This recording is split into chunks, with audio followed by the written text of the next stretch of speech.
코로나19 유행이 장기화되면서 위기를 맞은 자영업자들. 잠시 가게 문을 닫게 되거나 아예 폐업을 결정한 분들도 많이 계시죠? 성실하게 운영하던 사업, 그러나 상황에 따라 어려움을 겪을 수 있는데요. 이 적자를 활용해서 세금을 절세할 수 있는 방법 알아보겠습니다. 마찬가지로 코로나19로 어려움을 겪고 있는 한 식당. 주인의 걱정이 이만저만 아닙니다. 올해는 코로나 때문에 번 것도 없어. 적자만 3천만 원이네. 벌써 5월이네. 종합소득세 신고해야 되는데. 자영업자라면 매년 5월 종합소득세를 꼭 신고하고 납부해야 하는데요. 여기서 잠깐! 개인이 1년 동안 벌어들인 모든 소득에 대해서 합산해서 부과하는 것을 종합소득세라고 합니다. 이렇게 1년 동안 발생한 소득에 대해서 다음해 5월 달에 종합소득세 신고를 해주셔야 됩니다. 종합소득세 신고를 하지 않으면 가산세 등 큰 불이익이 발생할 수 있지만 정확하게 신고한다면 절세할 수 있습니다. 그렇게 고단했던 1년이 지나고 어떠셔 나와주세요. 네. 긴 고비를 이겨낸 끝에 식당 영업은 다시 활기를 되찾았는데요. 또 어김없이 날아온 종합소득세 신고 안내문. 적자 좀 면하고 돈 좀 벌어보겠다는데 세금이 또 나왔어. 지겨워 진짜. 어쨌든 세금은 제때 신고해야 하니까요. 세무사에게 전화해서 세금을 확인해 봅니다. 세금은 얼마나 내야 되나요? 소득이 대략 어느 정도 되세요? 5천만 원 정도요. 잠시만요. 그럼 종합소득세는 162만 5천 원만 내시면 되겠는데요? 네? 아니 예전에는 세금을 600만 원 넘게 냈었는데 세금이 확 줄었다고요? 예년에 비해 확 줄어든 종합소득세. 이렇게 절세된 이유는 무엇일까요? 세금이 줄어든 이유는 2월 결손금 공제를 받았기 때문입니다. 2월 결손금 공제요? 대체 뭔가요? 적자가 난 해의 이 적자금과 이익이 난 해의 이 이익금, 이 두 해의 적자금과 이익금을 합쳐서 종합소득세를 계산하는 제도입니다. 5천만 원만큼 이번에 수익이 발생했으면 여기에 대해서 세금을 내야 될 게 아니고 작년에 3천만 원만큼 적자가 발생을 했으니까 5천만 원 빼기 3천만 원은 2천만 원이잖아요. 2년 동안 2천만 원의 돈을 번 거예요. 적자가 났더라도 소득 신고만 제대로 하면 그 다음 해에 다시 소득이 발생할 때 지난 적자만큼은 빼고 남은 소득에 대해서만 세금을 내게 해준다는 겁니다. 5천만 원의 소득이 발생을 했으면 이 5천만 원에 대한 소득세인 635만 원으로 계산되는 것이 아닌 전년도 적자를 본 3천만 원을 제외한 2천만 원에 대한 종합소득세를 계산하게 됩니다. 이 2천만 원의 소득에 대해서 150만 원의 기본공제를 제외하고 15%의 낮은 세율로 계산을 하게 되면 162만 5천 원의 종합소득세가 계산됩니다. 따라서 472만 5천 원만큼 종합소득세를 절세할 수 있게 되는 거죠. 대부분의 자영업자들은 2월 결손금 공제가 100% 한도로 가능하니까요. 적자가 난 해에도 꼭 소득을 신고해 절세를 하는 것이 좋겠습니다.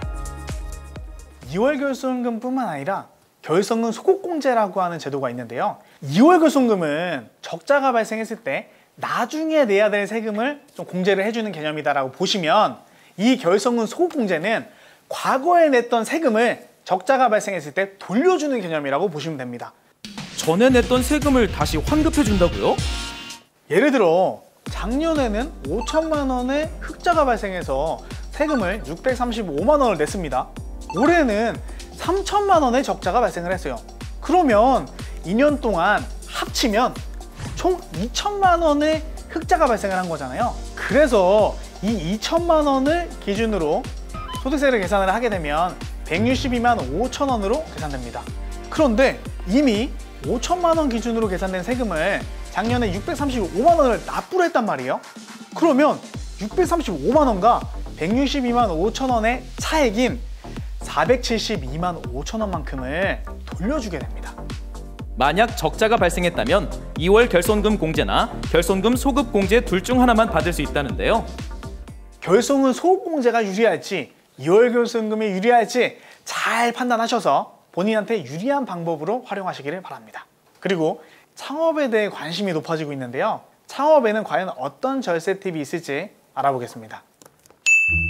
여기 창업의 꿈을 키우고 있는 한 청년이 있습니다. 최근 스타트업 열기가 뜨겁습니다.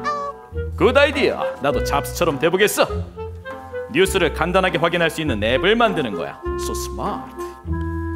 떠오른 아이디어를 실현시키기 위해서 곧바로 개발에 착수해 보는데요. 그렇게 부단한 노력 끝에 드디어 앱을 만드는데 성공했습니다. 앱을 출시하자마자 대박 행진을 이어갔고 곧이어 연소득 6천만 원을 달성합니다. 방구석 개발자에서 성공한 사업가로 화려하게 변신한 청년. 나도 이제 어엿한 CEO가 됐으니 제대로 사업을 꾸려볼까? 그 길로 곧장 나서서 번듯한 사무실을 마련하고요. 직원들도 채용하고 집기도 마련하면서 그럴듯한 외양을 갖춰나가는데요. 그런데 아차! 5월이 됐으니 종합소득세를 신고해야겠군요. 망했다. 당장 돈 쓸 곳도 많은데 세금은 어떡하지? 걱정이 된 그는 바로 국세청에 알아보는데요. 어라? 예상한 세금보다 50% 낮은 434만 원만 납부하면 된다는 겁니다. 감사한 일이긴 한데 왜 50%를 감면해 주는 거죠? 이렇게 감면을 받게 된 것은 청년 창업 중소기업 등에 대한 세액 감면이 적용되었기 때문입니다. 청년 창업 기업의 세금을 감면해 준다고요? 창업 당시 나이가 만 15세 이상, 만 34세 이하이면 청년 창업자에 해당하여 창업 후 5년 동안 소득세 및 법인세에 대해서 50%에서 100%를 감면해주는 제도입니다. 사례의 경우 50%의 감면세율이 적용이 됐는데요. 사업장의 지역에 따라서는 100%의 감면이 적용되는 곳도 있습니다. 100% 감면이라고요? 아유, 진작 알려주시지. 어느 지역인가요? 수도권 과밀억제권이라고 나라에서 정한 수도권의 16개의 지역이 있는데요. 이 지역 내에서 창업을 했을 때는 50%의 감면이 적용되고요. 이 지역 외 지역에서 창업을 했을 때는 100%의 감면이 적용됩니다. 창업한 지역에 따라 세금 감면 비율이 달라지는데요. 수도권 16개 지역에선 50%, 그 외 지역은 100% 전액 감면이 가능하다는 사실. 청년이 아니더라도 수도권 과밀억제권역 외 지역, 즉 지방에서 창업한 경우에는 연매출 4,800만 원 이하의 소규모 사업자는 100% 감면이 가능하고요. 그 이외의 사업자 같은 경우에는 50% 감면이 가능합니다. 그래서 창업을 할 때 이 지역에 따라서 감면이 될 수도 있고 안 될 수도 있고 감면이 100%가 될 수도 있고 50%가 될 수도 있기 때문에 어느 지역에서 창업할지를 신중하게 고민하셔서 창업하시기 바랍니다.